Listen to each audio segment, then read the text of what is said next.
Hi, I'm Nan, and welcome back to Sketch and Yap. Sorry in advance for my lower energy this episode. Are they episodes? Are Sketch and Yaps episodes? Should I call them? I don't know. Sorry for the lower energy this time around. It's, that time of year. Some people get really energized by the holidays and, winter. Some people get really down in the dumps. Not getting into any of that, but I'm in that latter camp. So just overall very low energy, and kind of going through it, but we persist anyway. So for this, I don't know, session, maybe session is better than episode. Let's go with session, Sketching Up session. That sounds more appropriate. Anyway, for this session, I ended up going with like a sequential image for the first piece, which is it's kind of a comic, but not really. I've had this as a work in progress for months, and I had these thumbnails already sketched out for ages, and they've been sitting in my work in progress folder forever, and finally got around to actually, drawing what I was trying to draw. I think when I planned out these thumbnails, I had grander ambitions for what I had intended to do. I'm pretty sure I had wanted to do this in full color. The thing though is that if I have a work in progress sitting in my folder for months and months and months, I get less and less motivated to work on it and finish it as time goes on. And so I was like, it's do or die. I gotta finish this. I just gotta get it out of the way, because otherwise it's never happening. And there's that saying, you gotta make it before you can make it good. So this will probably be something that I end up redrawing eventually, someday, maybe, hopefully. I don't know. I shouldn't talk out of my butt. I'll probably just never touch this again. But anyway, last Sketch and Yap, I had said I wanted to work more in black and white, manga style, because I know that coloring isn't really my strong suit and I don't enjoy it that much. And so I figured, I'll just do this one in black and white this time, because that's probably going to be the only way that I actually end up getting it out of me. So it's really, do what I say and not what I do. Don't sit down and draw for 8 hours straight, which is what I did here. Don't do that. Just stand up, take breaks, take care of yourself, eat, pause, take, days in between your work. I don't know why I struggle so much with wanting to come back to a piece once I've started it, and have to take a break. Perhaps another thing to work on for me, for the sake of my health, because I've already got pretty bad back problems, and I'm only 30, so I should maybe cool it on the on the length of my drawing sessions. I just get so tempted by the weekend, before my current job, I just never had time, scheduled time off to draw, because I was working in retail for a decade. And in retail, unless you're maybe a manager or a general manager, you don't really get planned time off unless you request certain days off. But then if you request certain days off, they just don't give you full-time hours, and then you can't survive because you don't have insurance. And it's just a whole point being, I've never had solid weekends before this job. And so now I kind of once the weekend comes, I'm I want at least one full day to just sit down and draw. But I need to even it out a little bit, because I can feel the effects pretty bad when I don't take care of myself while drawing.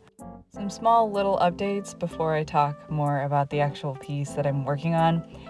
First of all, I made a little graphic to go at the bottom of my screen. Look, it's so cute. It's got a little baby Sua, and it's got my Twitter @ and it's got my site name. I made it because in OBS, which is the software I use to record, you can select either to record your entire display, which means it shows every single window, like every time you switch a window or go to a different program or whatever, or you can select a specific window. And I do specific window because I don't like when Firefox comes up when I want to switch my music or whatever video I'm listening to, or when my saving window pops up and shows like an explicit commission that I've done or what have you, right? I like to just have it unobstructed so I don't have to cut things out if I take a second to go switch windows. But anyway, when I do that, it, takes out the taskbar too, because that counts as a window. And so there's like an ugly black bar at the bottom of my recordings every time because the, taskbar is omitted. And I don't want to have to crop my videos every time anymore. I feel like the ratio looks uglier when it's cropped, and I like that you can see the full screen now. But then I also have my little, where to find me info right there too. So it is like a double, feature for me. And also I like my little chibi little Suwa sitting in the corner watching over everything. He's just so spaced out. Maybe if I get real fancy someday, I'll like animate it and have like a scrolling thing or something. But for now, I feel like that's an okay placeholder. The second update, which is one I'm really excited about as somebody who, as previously mentioned, has back problems and issues with ergonomics and stuff, I got a tour box. So that's really cool. It's made the process a lot faster. I don't think anybody's ever watching these paying that close of attention to like where my tools go, but now I don't have to like click on flipping the canvas, and I don't have to like drag my, cursor over to certain things to switch them. It's been so much easier because I was using my keyboard for certain things, but my desk is laid out in a way where I would have to like reach over everything to like mess with my keyboard, and I think that really messed up my right shoulder because I was using my right hand. Sorry. Point being, I got a tour box. It's made things a lot easier, ergonomically at least, to do things a little bit quicker and not have to reach, and it's been helping my back a lot and my shoulders a lot, which is good for me because that means I can draw more. Because I was definitely starting to feel myself fall apart a little bit. And speaking of falling apart, I also got a new computer. I got my first ever PC. I've never had a PC before. Well, that's a lie. I had a PC growing up because that was the only option for computers. Me and my sister shared a Barbie PC. But yeah, I got like an actual PC.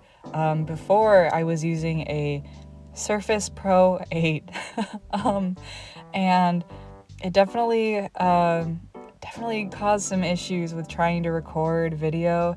My last Sketchin' Yaps, like all of the other videos on this channel before this one, I actually edited them on my phone, fully using InShot, and now I don't have to. I found an open source video editing program that works really well. It's like fully featured. I think it's called, give me a second.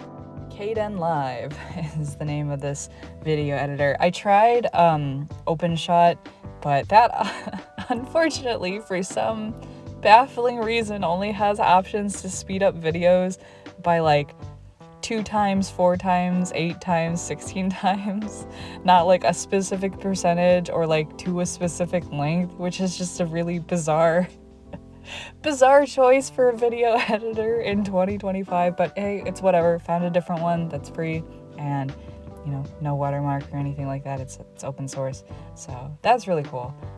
Hopefully maybe that means that I can, maybe get a little bit fancier with my editing at some point, but I might not. It depends, right? Because my whole thing with making these is that I want to do them in a way where they're easier for me to make, because otherwise I think I probably just won't make them. Anyway, point being, new computer runs so fucking fast, especially in Clip Studio Paint, like in comparison to that Surface Pro. Since I've never had a PC before, I really have never known anything at all about computers. I'm like a dinosaur in that aspect. I know nothing. But yeah, the difference while using Clip Studio Paint is like night and day. Like the processor on this thing is so much better.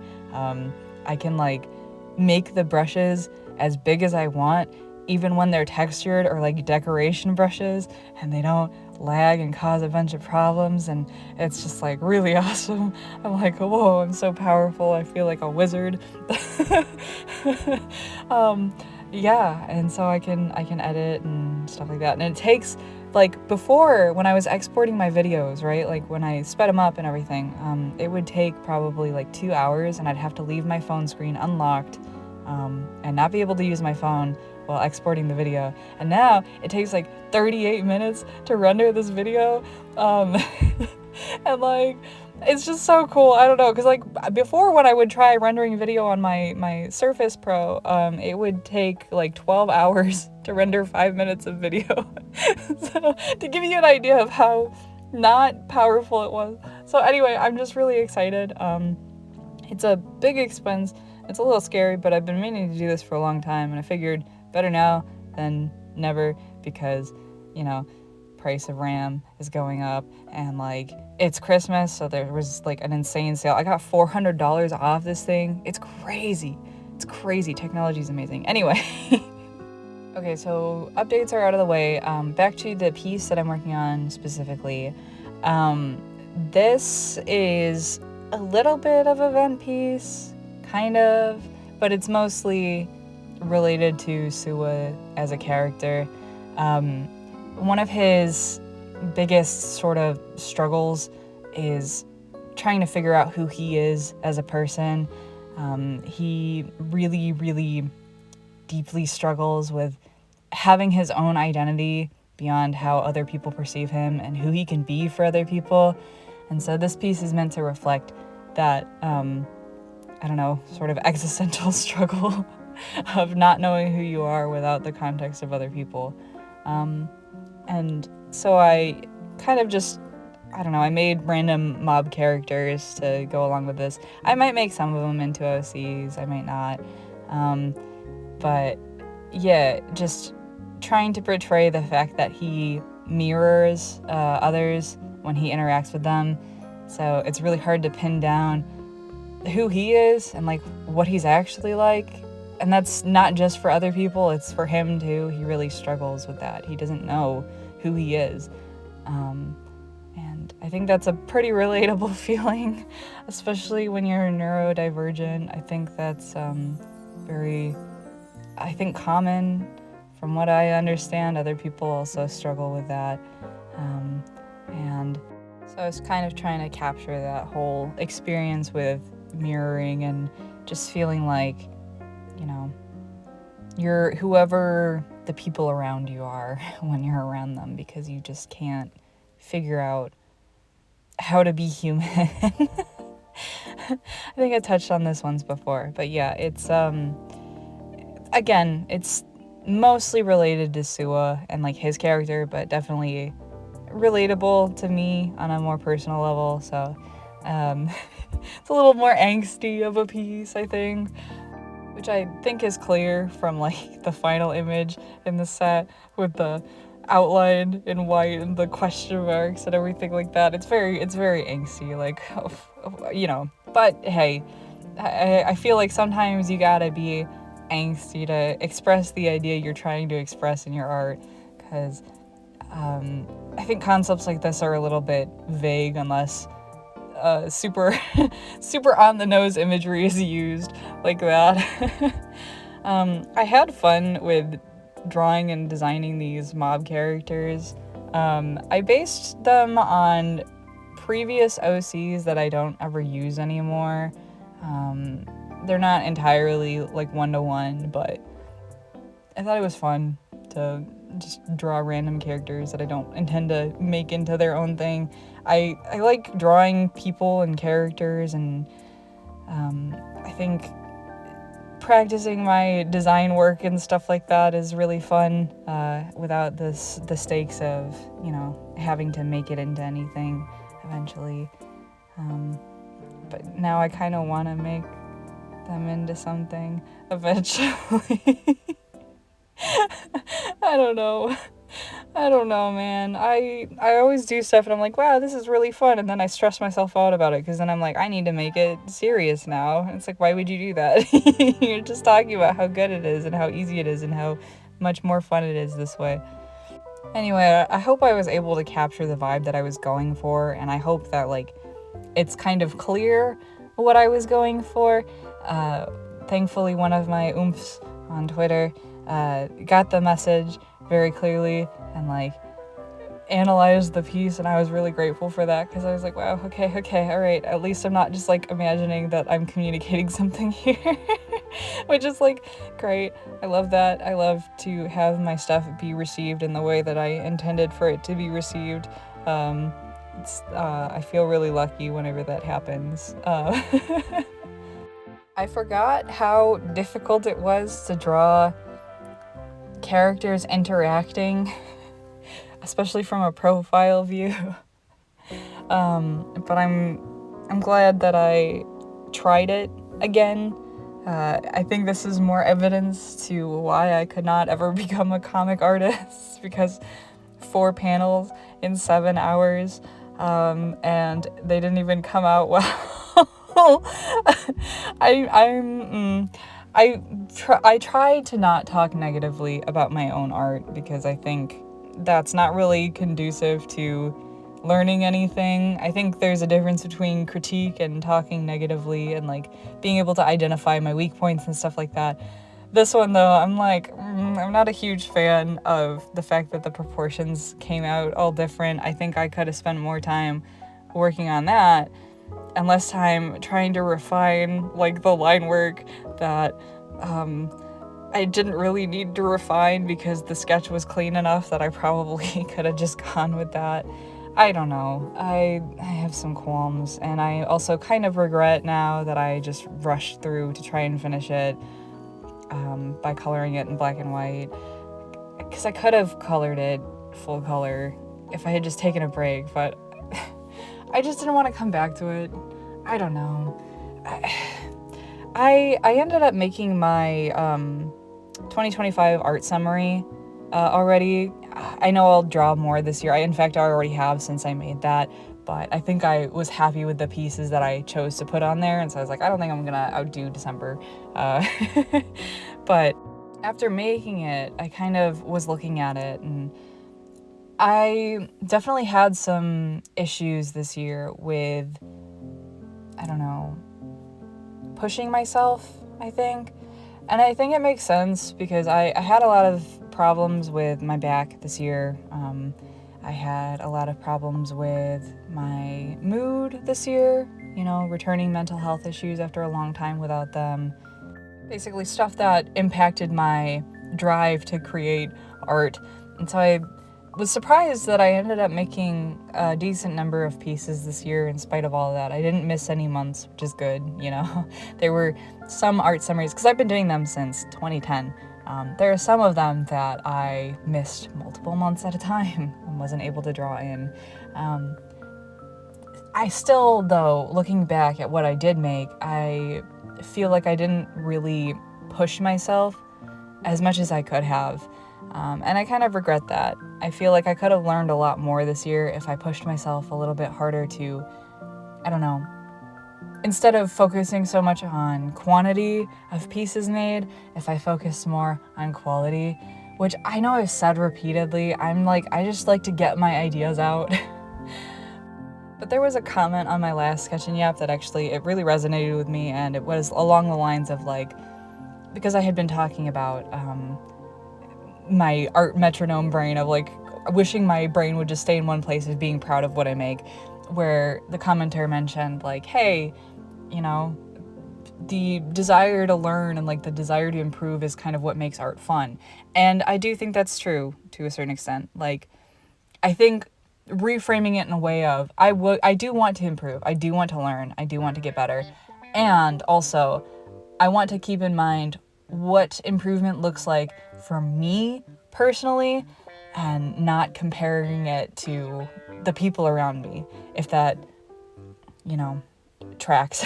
So yeah, in 2026, I would like to improve. And for me personally, the way that I find would be the most improvement for me would be to focus more on each individual piece that I make and really just try to take my time on things more. I think I should still give myself the grace of being able to just shit stuff out real quick, because I think that's also fun. But maybe, make a couple more pieces that take me multiple days or have multiple sessions, because those are always the pieces I end up feeling the most proud of. And it's why would I deprive myself of that in this haste to get stuff out there? I think, though, also being able to understand that the reason I am so hasty with so many of my pieces and why I learned to like that and like drawing that way is because in previous years, the reasons I missed out on months was because I was so tired all the time. I was exhausted. I talked about it, but working in retail is fucking exhausting, especially when you don't have a set schedule with set days off, and you never know when you're gonna get called in, and you're, fighting for your life out there. You're always in a bad mood because customers are mean and blah, blah. Anyway, my point is that I'm not in that situation anymore, so I don't necessarily need to freak out and be like, no, I need to finish this right now because I never know when I'm going to draw again. Because, the reality is now I do know when I'm going to be able to draw again, and it's every weekend. And it's also in the mornings before work. So, just trying to remember that and remind myself of that, I think, would be a good goal for me next year and would really help me in my aim to focusing more on each piece and taking a second to cool down and not finish everything in one sitting. I don't need to do that, because every time I do that, I end up being disappointed with the piece. Like this one. I had plenty of opportunity to work on this in 3 months that I started the whip and didn't finish the whip, and I just didn't for some reason, because I was like, oh, I need to finish it all in one sitting, and I just don't have time for that. And it's but you didn't, though. But you didn't need to finish it all in one sitting. What are you talking about? Anyway, yeah, sorry for the venti piece and the venti, vent about being tired and exhausted and improving. I don't know, it's whatever. Someday I'll figure out something to talk about that's not, whining about hating art or liking art or whatever. Anyway, finishing up on this one, I went back in and added the little sort of effects to sort of nail down that the vibes are the same between them in every piece.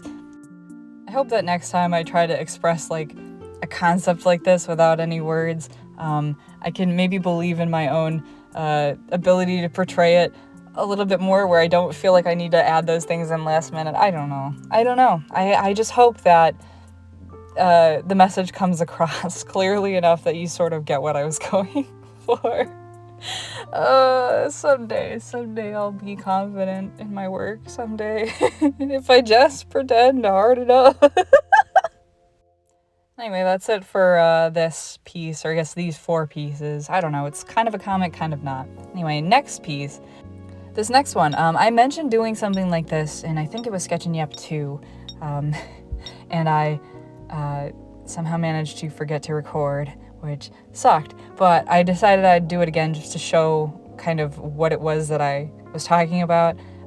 Basically, I go to Coolers, I think is how you would pronounce it. It's like a color palette generating site, and it gives you 5 color palettes. And I generated a bunch of random palettes. I screenshotted 6 of them that looked interesting to me. And then I went and I drew a headshot. I colored it with one of the palettes. And then I just color changed, copy and pasted the folder with all of my layers and stuff, and color changed everything to match each corresponding palette. And I love doing this because the finished product looks so fucking cool, and it looks like it must have like taken a lot of effort, but it's so quick and easy, and it looks very, I don't know, pop art-esque. And I've done this once before, before the last failed recording time. I did it once before with Suha, my Kamiyoshi, and I did different angle headshots each time, which was also really fun and definitely more of a challenge because I did one of those each day for 6 days in a row. But if you just want to make something that looks cool, you can just do the one headshot like I did here, and it ends up looking awesome. I recommend looking out for a couple of different varieties of palettes. So specifically, I like finding ones that are both low contrast, so colors that are all kind of similar values, and then also palettes that are very high contrast, but with very strange different colors on them that don't necessarily mesh. I typically stay away from ones that are like monochromatic and like with an even amount of contrast in between each, shade, because I find those end up looking kind of boring. It kind of looks like you just put a monochrome filter on the piece. But when you do it this way and you like vary it up, then you can sort of stagger them in the finished piece where you combine them all, and it ends up looking like, some sort of pop art poster. It's really cool. And again, it's really fun too. And you can get some inspiration there for, other pieces while you're at it. Like looking at some of these palettes like makes me want to use them for, color scheme for clothing items, or makes me want to draw a scene that I've never drawn before because it reminds me of a certain thing in nature or whatever. It's just a fun little exercise, and it's, again, very, very easy to do, very low effort. And all you gotta do to make it look cool is just find some cool texture brushes in whatever program you want to use, and go at it with the background. And yeah, it's very fun, very easy, looks cool, and looks a lot more high effort than it actually is. Anyway, just using these last couple of minutes here, I wanted to say thank you again to everybody that's subscribed to me. I say it every time. I feel like a robot, but I'm really blown away by the amount of support that I've gotten on these videos, and the just like overwhelmingly nice things people have said to me about my art, my voice, my talking points, my OCs, my everything. Like everybody has been just so like overwhelmingly kind, and it makes me want to cry. Like I'm really close to hitting 1,000 subscribers already, which is just mind-blowing, baffling. I don't know, like I when I made that first sketching up, I really just expected to post it and then not post another video for like a year or whatever, because I didn't expect anybody to see it or care. And so yeah, the response is just thank you. I already posted about this in my community tab, but just a heads up, I think my next sketching yap will be hopefully, I don't know. Well, I don't want to count my chickens before they hatch or whatever, but it might be a 1,000 subscriber special. The deadline for submissions is already closed. I'm really sorry. I just didn't want to get overwhelmed with entries to put into like a generator, but I'm planning to draw subscribers OCs, and I'm excited because I've already seen all of the entries, and they all are they're so good. You guys have great OCs, and I'm really honored that so many talented and skilled people watch my stupid rinky-dink little channel. And I'm just thank you. Thank you. I'm gonna try to not be too sappy. I know I said that the last time. It's hard. I can't stop saying thank you, and I hope that I never get used to this feeling. I want to be this grateful for the rest of my life. Oof, got a little choked up. Okay, sorry. Anyway, wrapping up with this one, I noticed after I laid everything out that one of the palettes was almost identical to another one of the palettes, that bluish green one, and so I went back in and I picked a new palette that was more on the red side because I realized I was kind of lacking in red, and changed the colors, copy pasted that one in instead, and finished it up.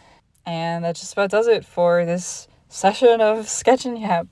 Thank you so much for being here again.